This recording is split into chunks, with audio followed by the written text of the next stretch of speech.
Good morning. Thank you for the warm introduction. Thank you for having me here. It's an honor and a privilege to be in your presence.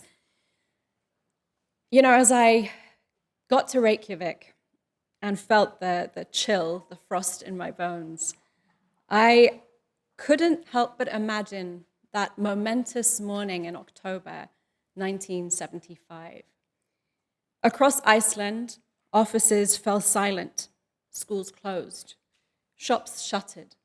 The very air seemed to stand still because 90% of the nation's women put down their work. They called it Women's Day Off, but it was really a day on. On for equality, on for dignity, on for the simple truth that societies collapse when women's labor and leadership stop. The following year, Iceland passed a sweeping equal rights law. And just 4 years later, it elected Vigdís Finnbogadóttir, who I know we're sitting in a building named in her honor, as the world's first woman to be democratically elected head of state, as we already heard. That legacy lives here still, not as nostalgia, but as muscle memory. Iceland consistently ranks among the world's top Western democracies, with women holding high-level cabinet positions across various sectors. Unlike in many countries where women are often confined to social and cultural portfolios, Icelandic women have long led in fields spanning the economy, industry, and beyond. This reflects the nation's enduring commitment to gender equality in political decision-making. Today, Iceland remains a lighthouse. From equal pay certification requirements for employers to the example of women leading at the very top, including President Halla Tómasdóttir, Iceland's second woman president. I'm sorry if I butchered the name, I tried my best. My country of birth, Iran, has its own phrase for that same lighthouse instinct. Zan, zindagi, azadi, woman, life, freedom. Born of Kurdish women's struggle and carried by millions of Iranians, it tells a universal story. When women rise, nations rise. Yet while Iceland has ranked number 1 in the World Economic Forum's Global Gender Gap Index for 15 consecutive years, Iran has languished in the bottom 10%. This stark contrast reveals why the slogan, woman, life, freedom, is such a profound threat to the Islamic Republic. It exposes a system built on denying women's rights. It is the antidote to the regime's poisons: misogyny, murder, repression. This is our through line today. It runs from Reykjavik in 1975 to Tehran in 2022 and beyond. It says, collective courage moves history. And it demands that free societies match the bravery of those risking everything for freedom. Iceland hasn't only led at home, it has shown up for Iranian women abroad. In November 2022, as the world reeled from the killing of Jina Mahsa Amini and the uprising that followed, Iceland was the engine in calling for an urgent session, special session at the UN Human Rights Council. That session established the international fact-finding mission, the FFMI, on Iran to investigate violations, especially against women and children. Iceland then helped ensure that accountability didn't fade with the news cycle. In April 2024, the Human Rights Council renewed the FFMI mandate, with Iceland listed among the main sponsors of the resolution so that evidence collection and reporting could continue. In 2025, the Council went further, expanding and extending the mandate again. That steady procedural work saves lives and preserves truth. Yet this vital work now faces a budget crisis. The UN Human Rights Pillar receives only 1% of total UN funding. And cost-cutting has already left the FFMI with barely half its staff. Iceland's leadership is even more crucial in keeping it alive. Iceland has also leaned into the next frontier of international law, recognizing and codifying gender apartheid as a crime against humanity. In UN legal debates on a new Crimes Against Humanity treaty, Iceland explicitly welcomed discussions of applying the crime of apartheid to gender-based regimes, such as the Islamic Republic in Iran and the Taliban in Afghanistan, helping turn a moral intuition into a legal instrument. This matters because what Iranian women face today is not a series of isolated abuses. It's a system of oppression. And it's not just about hijab. Iranian women are among the few in the world who have fewer rights than their grandmothers did. Yet it is these same women who have risen fearlessly to ignite the movement the regime cannot extinguish. One of Ayatollah Khomeini's first acts after seizing power in 1979 was not only to impose compulsory hijab, but also to roll back hard-won women's rights in marriage, in child custody, in divorce. He lowered the legal age of marriage from 18 to 9, a provision still used today.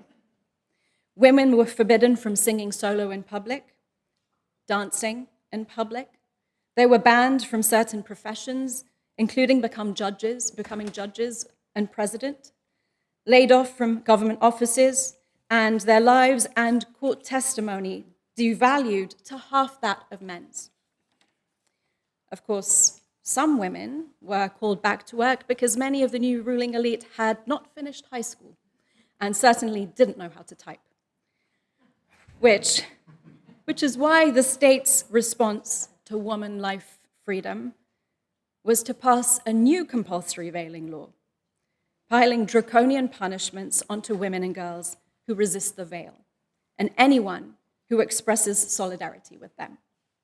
Even as Iran's economy teeters in freefall, the Islamic Republic spends hundreds of millions of dollars every year sustaining its hijab enforcement apparatus.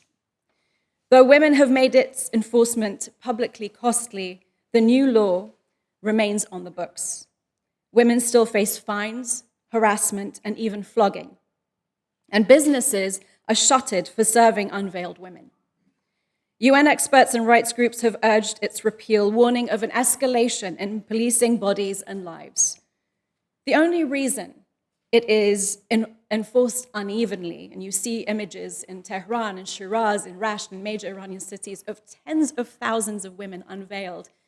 It pretty much looks like a Western city these days, is because the world is watching.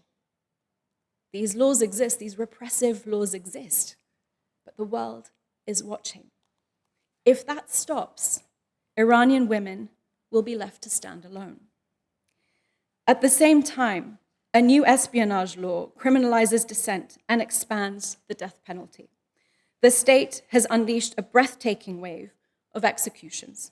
More than 970 people were killed in 2024 alone, accounting for 64% of global executions.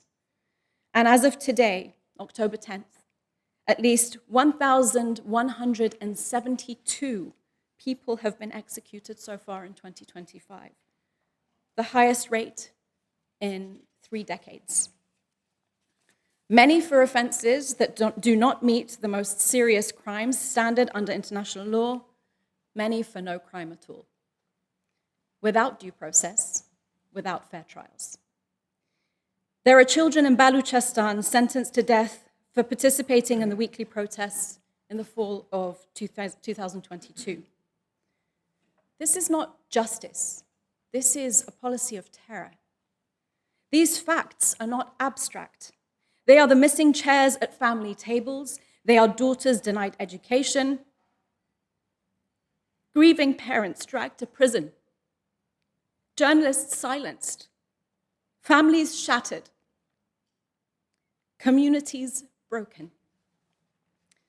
But to truly grasp the devastation, let us bear witness to the voices of Shaheen, Abdul Qaderi, Yalda, Dehqani, and Hasti Hussein Panahi, 3 courageous survivors of the Islamic Republic's atrocities.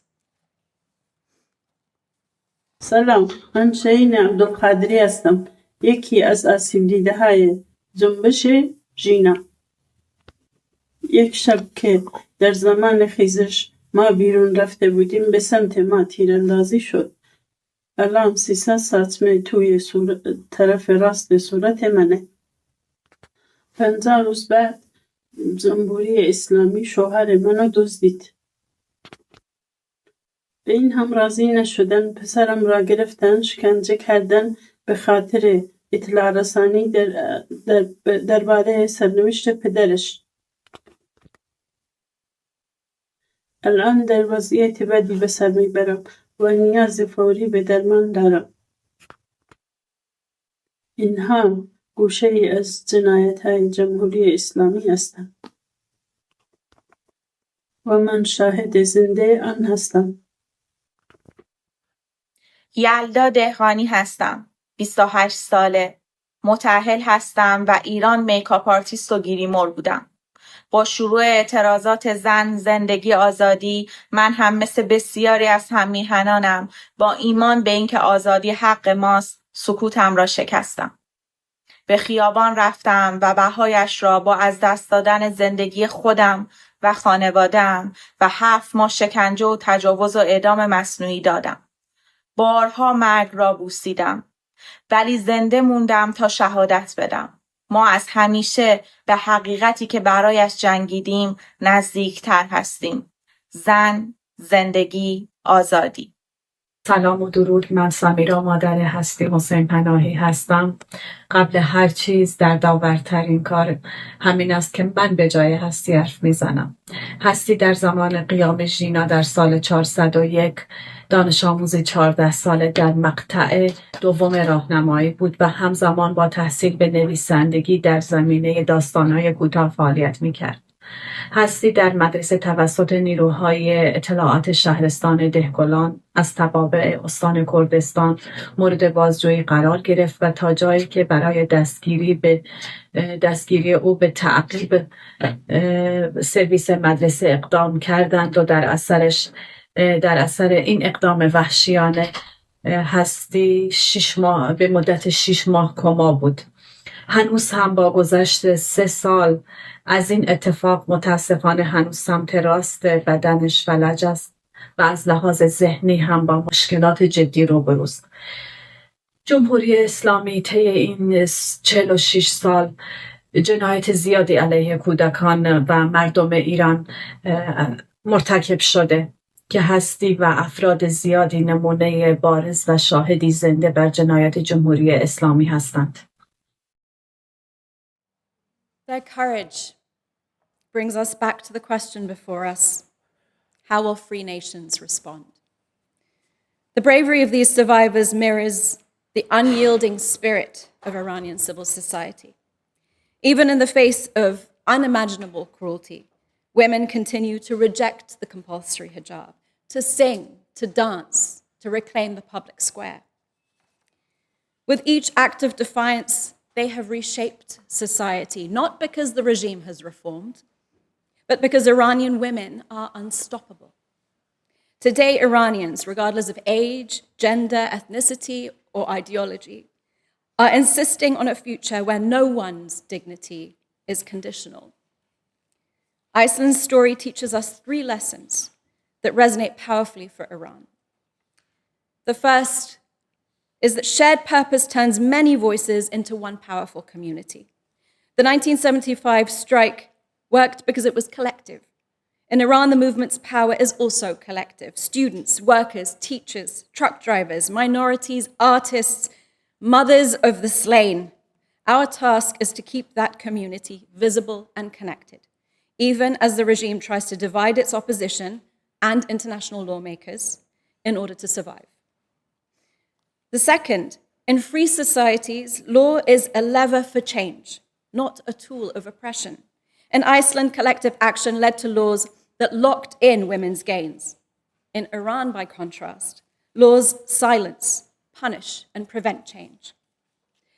The Iranian people understand that the regime itself is the obstacle to justice, and that establishing a representative, accountable system in its place is the only way to end impunity.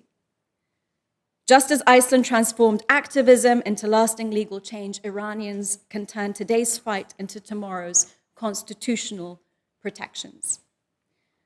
Third, symbols only matter if they mobilize.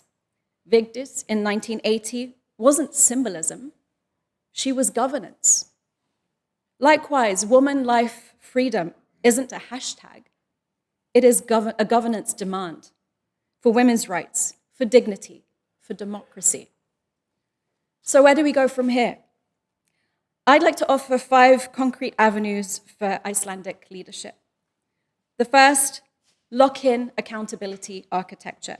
Continue to co-sponsor and rally votes each Human Rights Council session to sustain the FFMI and the Special Rapporteur in Iran until systemic change is verifiable.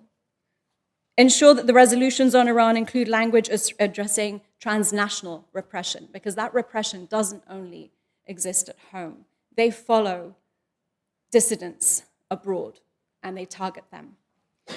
Encourage more states to second national investigators to the FFMI to accelerate evidence preservation for future prosecutions. Secondly, advance the law on gender apartheid.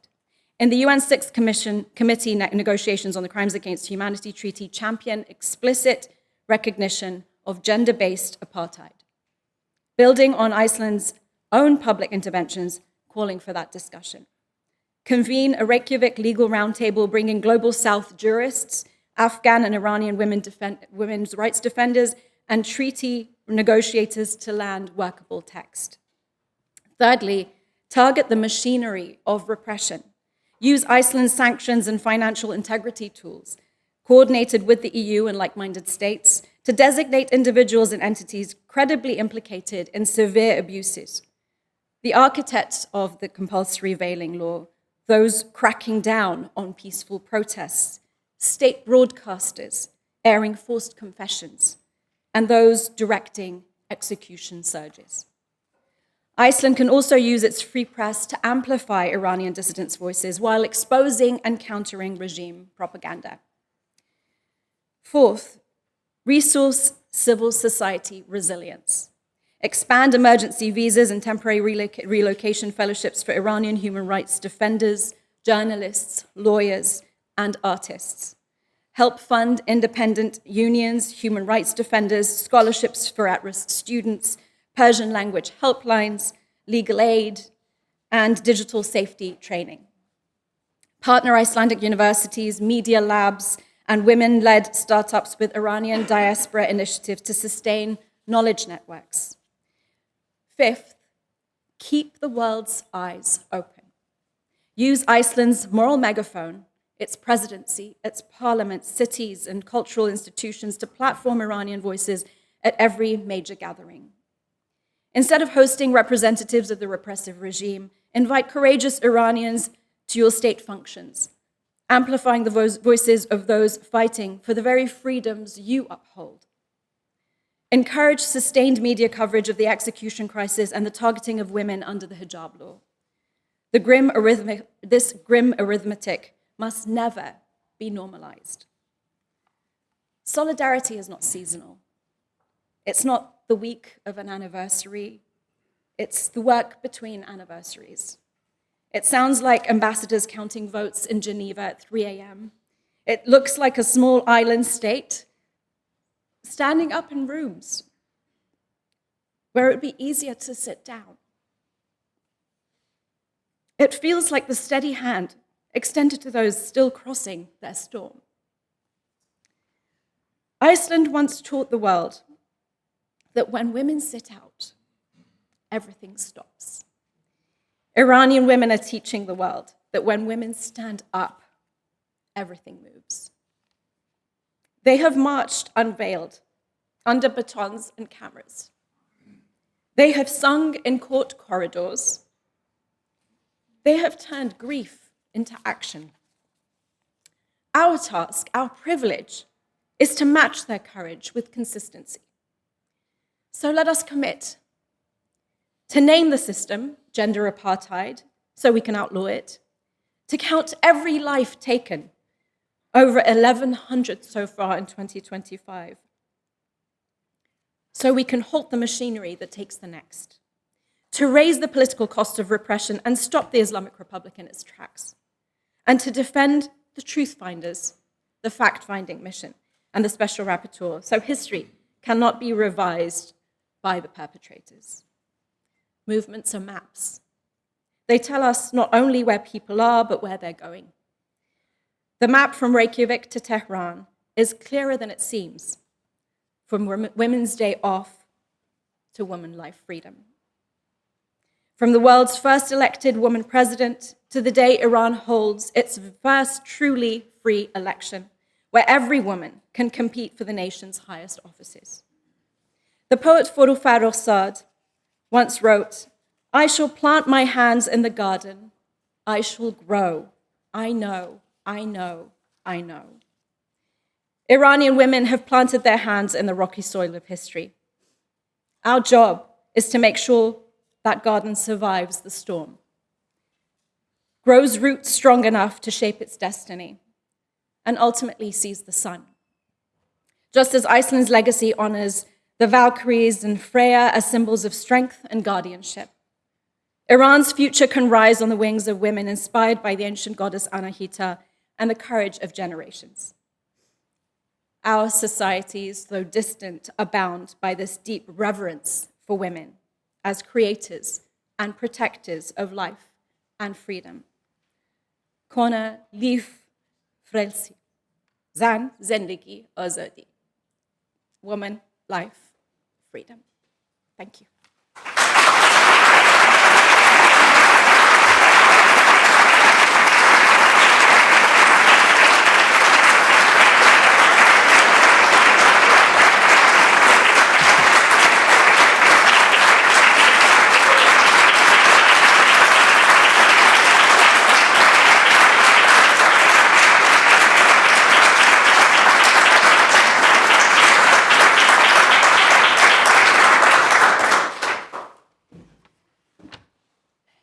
Wow, thank you so much for this powerful, strong speech. And thank you also for sharing those testimonies that you showed up on the screen from these women that have endured horrific incidents and brutal violations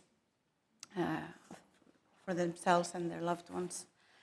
My name is Lúðvíksdóttir. I'm the director of Amnesty International here in Iceland, and I've been so honored to spend some time with you the last couple of days, and we have managed to have some talks. Now we will have around 15 minutes more that we can talk together, and then I will open the floor here so the audience can make questions to Nazanin. And yes, so I will just start with some thoughts. Of course, during your speech, you went over a broad spectrum of the power of the Iranian women, but as well how strong the regime is and how the violations are so brutal. You also mentioned that the grandmothers of the women today, they had more freedom and more rights than the young women that are growing up there today. Can you maybe paint a picture of the difference before 1979 and after 1979? What is the difference that is maybe obvious to people that are living there, but also maybe something more hidden, something more kept away from the public eye at least? Sure. First of all, excuse the tears. This sometimes happens because 18 years of activism, and this feels like such a watershed moment that we have to seize. And I'm so inspired, to be honest, being in Iceland with you all and your strong female leadership, women's leadership. It's just so meaningful to me. But to answer your question, what many people don't realize is that before 1979, there were definitely problems in Iran. But as far as women's rights went, there was this thing called the White Revolution, pre-1979, where there were hard-gained rights that women had made progress in, and especially in family law. in divorce and child custody and various aspects of their life that made their lives much easier. And veiled and unveiled women coexisted and peacefully. And when I see images of my parents' wedding, for example, in Tehran, which took place, I think, in just before, maybe a couple of years before the revolution happened, you wouldn't believe it. You would think, well, this is just like, any free society that you can think of. So when we talk about compulsory hijab, it really is just an outward symbol of the overall repression that women have faced over the past 46 years, where practically overnight, those hard-earned gains were stripped away. And as I said in my speech, the legal age of marriage for women was reduced from 18 to 9, and that can still happen with the approval of a judge and a father's approval.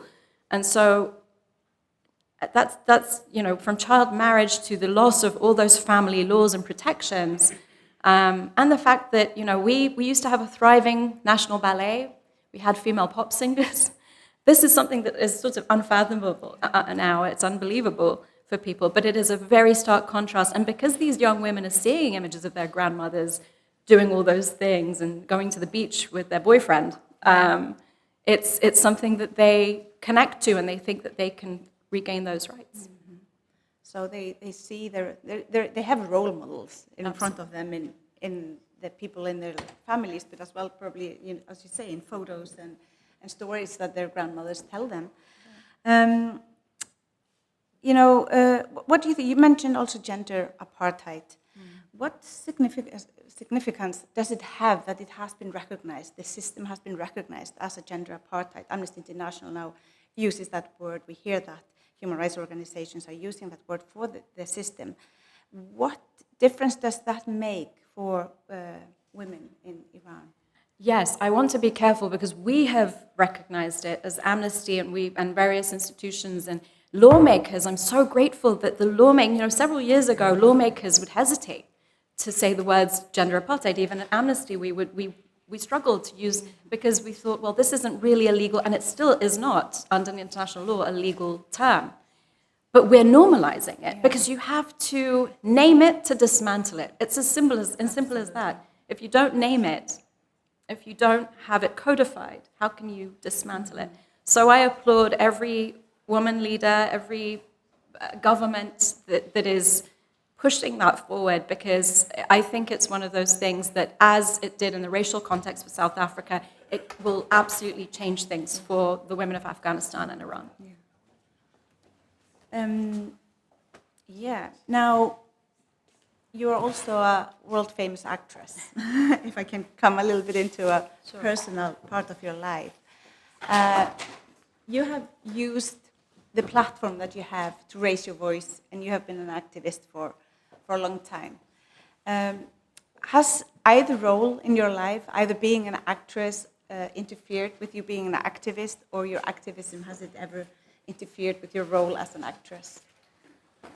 Well, I'm not naive to the fact that I get to do this activism on the level that I do it because of my acting platform. I mean, I would like to think that this is something I could do even if I wasn't an actor, but the truth is that they go hand in hand. I always say that as an actor, I sort of get to portray the human condition.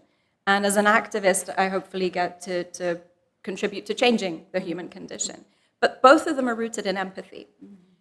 Now, where it gets tricky is, for example, when Women Life Freedom happened and I was promoting a TV series, I knew in that moment that I had to prioritize my activism. This has become sort of a full-time job for me. It, of course, does from that, because I knew that that moment called for 100% of my attention, all of our attention, in this moment that was sort of a very unique moment in history that we had to seize on.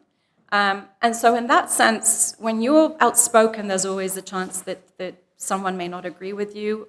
To be honest, if there weren't people who disagreed, we wouldn't have to be doing this work. For sure.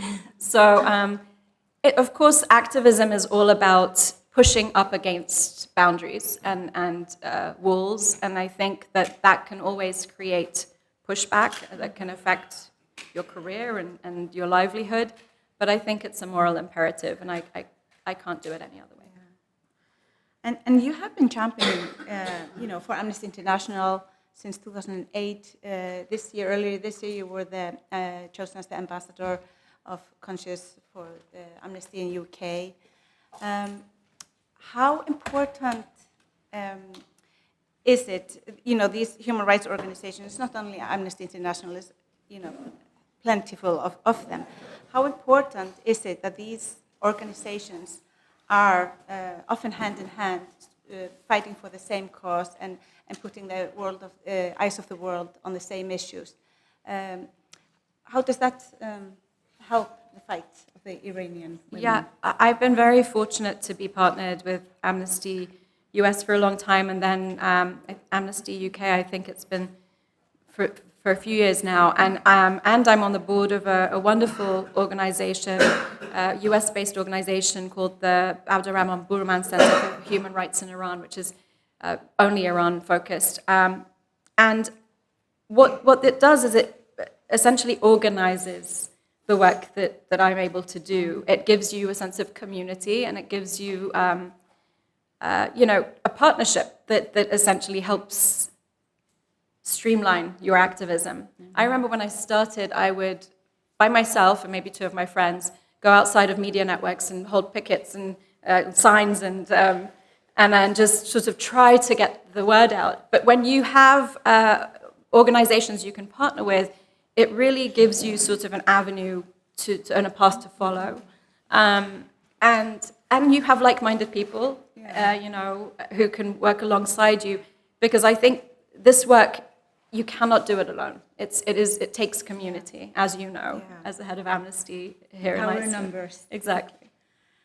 You mentioned also that now we can see photos from Tehran of women dressed. I showed you the video. Yes, you showed me a video a couple of days ago, and it was quite impressive. It's almost like, wow, this is definitely not the image that I would have of women in Iran at the moment. But obviously there are some changes coming. Something seems to be there, like women are pushing back. How is the society? I'm also interested, how are the men in society also embracing this pushback? It's interesting. I thought about playing that video for you, but my fear is always when people see that video, they say, oh, well, what's the problem? Well, there is a problem, but it's just that these women are fearless, and they're dressing however they want anyway. Of course, the regime is still taking people and making examples of them. They know they're all at risk, but it's not the regime that's reformed. It's them who are unstoppable, as I said in my speech. And I think that pushing the boundary until it's peaceful civil disobedience. It's essentially, that's what it is. And it's changed, the lives of people across the world, this peaceful civil resistance and disobedience. And that's exactly what they're doing. The difference today is that Iranian men are standing shoulder to shoulder with their daughters, their wives, their sisters, their mothers. The opposite of what happened in 1979, where women were thrown under the bus and they were forced to do, there was an uprising, 100,000 women strong, at least tens of thousands of Iranian women took to the capital, the streets of the capital, protesting against the newly forming compulsory hijab law. And they were met with acid in their faces, batons to the necks, and imprisonment and threats. And who was doing that? The people in charge. And who was telling them to submit? The men around them. And that has changed. And so what I want to make clear is that the people right now, the majority of the people being executed are men.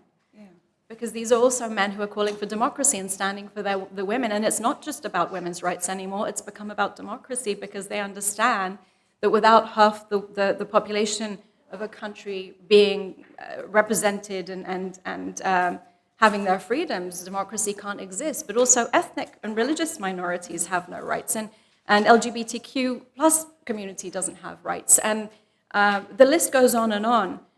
But it all comes from a system that that favors political survival over public welfare. And so every step that they take is to preserve themselves as a regime and not to protect and help the people. And you mentioned also the death penalty. Over 1,000 people have been killed so far in 2025, which is the highest number of execution in Iran for at least 15 years that Amnesty has recorded. 30 years, you mentioned. Amnesty, of course, called for the abolition of the death penalty in every instance all around the world, and we do so as well for Iran. Do you think there is any hope that Iran will stop this cruel and degrading punishment? So in free societies, the system ensures that the justice prevails. Essentially, we have systems that allow us to fight against injustice. I think it was Bill Clinton who said there's nothing wrong with America that can't be made right with what's right with them, can't be fixed with what's right with America. The same is true for any free society. We have the elements in place to fix things. The opposite is true with a country like Iran under the Islamic Republic. And the reason I say that is because the very pillars of the system ensure its wrongs cannot be made right. So unfortunately, I don't see hope until this regime is still there. But I have the hope that I have is that the people inside Iran will self-determine and will find what is right for them. But as we've seen in movements across the world, no one can do it alone. And that does not mean, interfering. That does not mean, this is something that the Iranian people will do by themselves. But they need your support. They need international support. And that looks like the fact-finding mission at the UN. That looks like solidarity with brave Iranian dissidents and not platforming regime officials. And internet, I think, is something that I didn't mention in my speech, but every time there's an uprising, they shut down the internet. And I'm hoping that the free societies across the world can find a way to allow Iranians to not only organize with each other, but communicate with the outside world during those uprisings. Absolutely. Obviously, they don't want the information to get out of the country or inside. And while the death penalty is, or they use executions like that, every single person is under a threat. The whole community is not just, those who commit crimes. It's everybody is under, basically. So I guess it creates an atmosphere of terror, actually, within people. Everybody has to fear for their lives. Now, recently, Donald Trump is deporting hundreds of Iranians back to Iran as part of his immigration policy. What do you think about this? What is going to happen to those people when they go back to Iran? I mean, when you look at the reason the most Iranians leave Iran, that they're not usually economic migrants. They're usually at-risk groups, ethnic and religious minority groups, LGBTQ+, women, dissidents, journalists. I mean, the list goes on and on of people who are persecuted. But my fear is that the people who are being deported will face extreme consequences when they go back. One case that I just became aware of is a filmmaker, an Iranian female filmmaker named Huda Sobhani, who made a short film called That Night about a woman, her friend, Neda, who was arrested during the 2022 Women Life Freedom Uprising and sent to Evin prison and interrogated and humiliated. And that was the time when Evin prison, there was a fire in Evin prison that broke out. And this short film is so powerful because it basically tells the story of the resilience and courage of the Iranian people, that we have to maintain hope. And what do you think will happen to this young female filmmaker when she goes back, when she's sent back to Iran by force? someone who's bravely been amplifying the voices of the Iranian people. That's just one case that I'm aware of. But I'm sure there are many more, and I just encourage this administration to please understand that if on the one hand you're saying you support the Iranian people, but on the other hand you're not supporting dissidents, that is sending a very mixed message to the Iranian people. Yeah. I think our time is up here. I want to open the floor for the audience to raise their questions. She will have the microphone. Thank you so much for our talk. Is anybody here that would like to? Yeah, is first one there, then a second one there.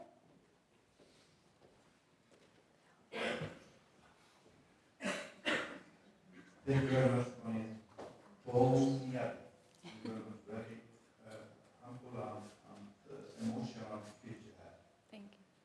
My first knowledge to the Iranian family was in Windsor, England, 1884. And that was a great evening, great food. My question is to you. Maria Corina from Venezuela was announced as a president. Her basic idea is to have a peaceful transition from dictatorship into democracy. Yes. I wonder if this move now, today, together with what you are talking about, how her fight can help you and your people to change. We are seeing this elsewhere. I see the respectful, honorable Minister of Foreign Affairs of Palestine here. This is the same. The movement here in Iceland got these rights with a peaceful process. That's right. How optimistic are you regarding to your country? I'm very optimistic. Thank you for your question. I'm very optimistic, and I'll tell you why. Because I'm seeing more and more women lead. The reason I'm so inspired to be here in Iceland is because of women's leadership and the example that you set. You know, when you look at the statistic that 95%, this is a UN statistic, that 95% of homicides, murders, are committed by men. It begs the question, of course, violent sexual assault and rape, of course, over 90%. It begs the question that why are more women not in positions of leadership? Because I truly believe that if we are to bring peace to the world and encourage peaceful civil disobedience and that transition and peaceful, then there needs to be, at the very least, a partnership between men and women, and that women need to be at the table. So it's inspiring to me to see women platformed and celebrated at the Nobel. I was there a couple of years ago when Narges Mohammadi won, and it's really inspiring, and it's a really important time to see so many women leaders being recognized and celebrated for choosing peace as the vehicle of change. And I think one thing that I want to stress is when we're seeing a backsliding of democracy across the world, and that's because autocracies are so united. Autocracies have really found a way to whether it's through propaganda or through unifying in their sort of mission, no matter their differences, they'll find a way to sort of attack democracy. Democracies have not been as united in recent years, and so there's a real backsliding in free societies of democracy. And until that changes, and until there's a unified and consistent way to address these threats by autocracies and by dictatorships, we're going to lose this battle. And I think one of the key elements is to put women at the table in free societies, to speak to their counterparts, in Palestinian counterparts and the Venezuelan counterparts, and to have this, I think, network of women who can come up with the solutions. In a way, I'm sorry to say to the gentleman in the room, that history has proven that hasn't happened so far. So I think it's a very important and exciting time, and I actually welcome that there are male decision makers, men who are making this decision to open up the space and bring in women as they should. Thank you. One question here, and then there are two down here. Hello everyone, thank you so much for your wonderful speech. And as an Iranologist myself, and being from your neighboring country, from Armenia, it was really exciting for me to hear your perspective on this issue. And you also described that pre-revolution period as better for women. However, there are many critics arguing that Shah's reforms were just top-down and they lacked societal legitimacy, which also kind of triggered backlash and resulted in the Islamic Revolution.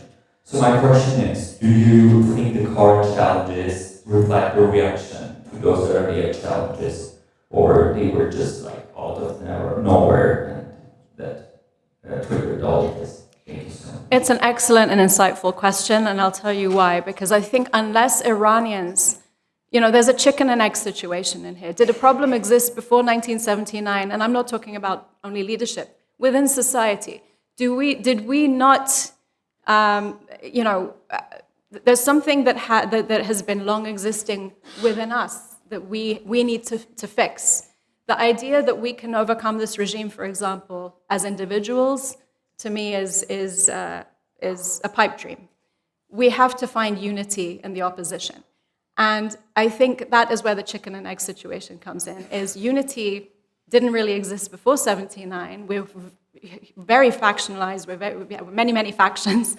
And until that is resolved, until we find a way to make democracy our goal and set aside our differences, then that hope is not going to be kept alive.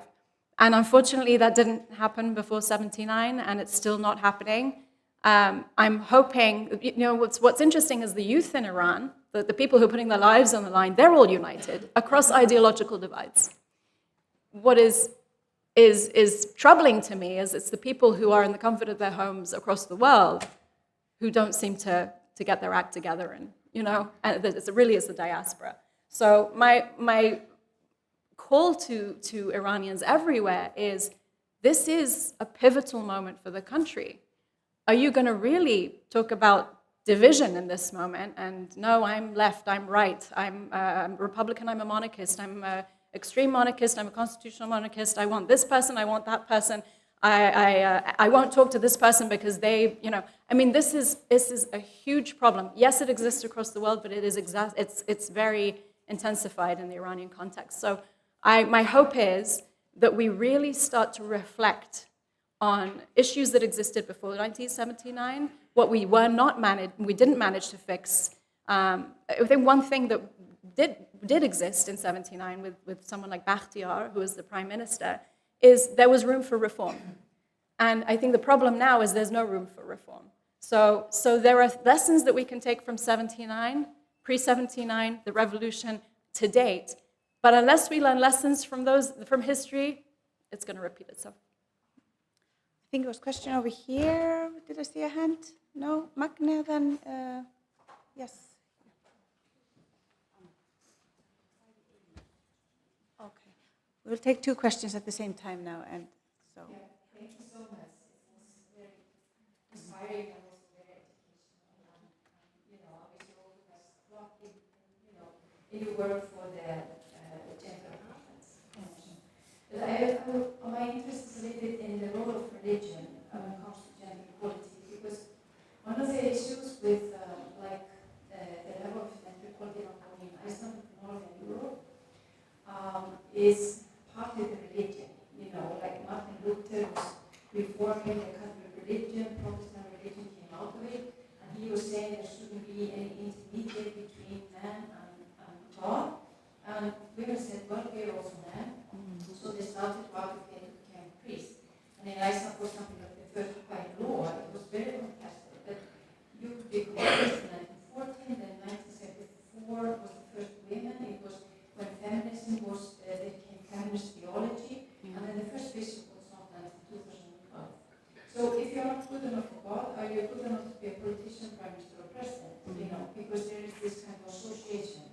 And then religion of Islam, and then you see predominantly Catholic, Orthodox Islamic countries, the level of gender equality And of course, religion of Islam is one thing, and political Islam is another one. And political Islam appeared to be kind of the discovery of man to gain power and use it in a very instrumental way to suppress women. And I feel that the religion of Islam is not the problem, is the political Islam that is owned by men and used by men to keep them in power and oppress others. And then you were talking about the women pushing back. There's this organization called Musawa. Maybe bring up the question so more people can. In 2007. And they are really doing this. They're coming, they're academics, they're theologists, they're women, they're activists, they're feminists, and they're trying to come up with alternative interpretation of their own religion to reconcile between gender equality, women's rights, and the belief in God. So, what is the role of religion in the whole thing in political Islam? I think in a nutshell. We're going to take Yes, two sure. questions just to Okay, try to if use I the can time remember. better. Yeah, I wrote here. Role of Thank you so religion. much. Hi, Fiona. I'm actually from Iran. Hi, So salam. good to see you.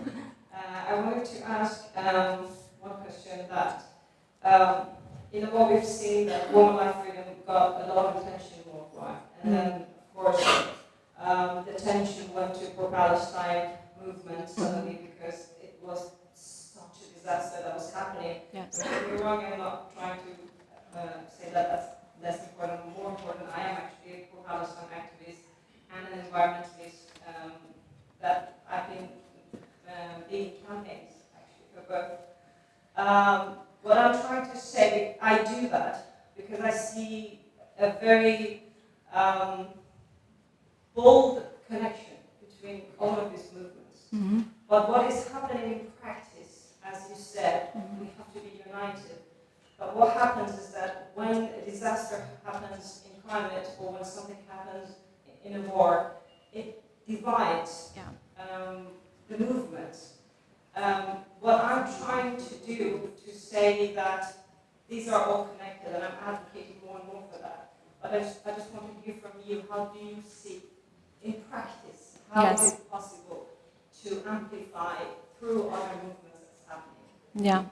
Thank you for that important question. To get to the first one, I think what I'm hearing is politicized anything, any religion, politicized. We've seen it politicized in other religions too, has been detrimental to the world. And we still see elements of politicized religion in other, not in Iceland, but we see it across the world where religion is politicized. And I oppose that. The reason why Iranian people are risking everything is to separate the state from. They don't want a theocracy. They want a secular democracy. So I 100% agree that any time you have religion mixed with politics, it will be a problem, whatever that religion is. And yes, the issue of fundamentalism in Islam is a huge problem. The fundamentalism in any religion is a huge problem. And my hope is that we understand that faith is really a personal thing, that societies benefit when it is not something that is part of a system. And I think anytime we try to impose that on a society, that there will never be a deep understanding of the reason why Iranians want the highest rate of Christian converts in the world, there are 1 million Christians, is Iran. The fault lies with the regime. They have ruined Islam for Iranians. They believe that this is the problem. This is the religion is the problem. So they're doing a disservice. They don't know that they're doing it. They're not helping the cause of Islam in the world. One thing that I say to people is, I call it the Islamic Republic, because that's what they call themselves. And when people push back at that, I say, no, you have to understand, this is the name they've given themselves. I will continue to use that word until they stop calling themselves that, because I don't think they should be calling themselves that. So I think we have to allow society, as they're doing in Iran, to demand that separation. the ones who took into the streets of Tehran, of the major cities in Iran in 1979 to bring in this theocracy, which, by the way, was a minority of the overall population, but they were very vocal, wanted this. And now, unfortunately, they have to be the ones who say, we don't want this, and push back at it. It's not something we can say, like, this is the problem, they suffered the consequences for 46 years. And so I would argue that Iranians are among the most protective of democracy, or the fight for democracy in the world. They value freedom more than most, because it was taken away from them in many contexts, not in the political context, because there wasn't political freedom necessarily in Iran pre-79, but social freedoms and women's rights were very much part of society. So that's, to answer your question, is in essence, I think we need to have secularism everywhere. What the second question was, please remind me. You said, how do I connect? You know, people often ask me, especially because I work with Amnesty. Amnesty covers a broad array of issues. I have chosen, for example, my path is to focus on Iran. And the reason for that is I am not well-versed. I don't know the nuances of Venezuela, of Russia, of Gaza. I don't know the nuances. I don't want to misspeak. I can say I see the pain and the suffering of the Palestinian people. I want that to stop. But for me to get into more deeper conversations as an actress who is focused on this Iran issue, and I know a lot about the Iran issue, I don't know how to articulate the issues, you know what I mean? So I think that when you are well-versed as you are on that issue, you should absolutely have the right to speak on multiple issues. And they are connected. Of course human rights are connected. How can they not be? And if anybody pushes back at, why is this, nothing is more important than the other. I think the people who are shouting from the rooftops in any of these countries, saying, what about us, is because the world has looked away for too long. And they need you to say it. But I always say to activists, please do your homework. Don't just go and say, I read this and I'm just going to share it on social media, because that's never going to do anyone any good. But follow the accounts that you should be following, the voices that matter on these subjects, and get well versed. And then if anyone tells you that this is, one cause is more important than the other, or this is the cause that is the most important right now, as you articulated it perfectly, these are connected. And I don't want to see the people of Gaza suffering. I don't want to see the people of Iran suffering. This is not a competition. This is about basic fundamental human rights. And I think that the time that we live in right now that's so painful is the moment you give humanity to a hostage taken in Israel, and you also say, I want freedom for the people of Palestine. That becomes a conflict. That shouldn't be a conflict, right? Because basic human rights are basic human rights, And I think it's the sign of a polarized world that we live in, that when we talk about the fundamental rights of human beings, it immediately becomes politicized. No, apparently we don't have time for more questions. I think we could sit here all day. Nazanin, thank you so much, and it has been great to spend time with you. I hope you all take something from this moment that we had here together. Thank you so much.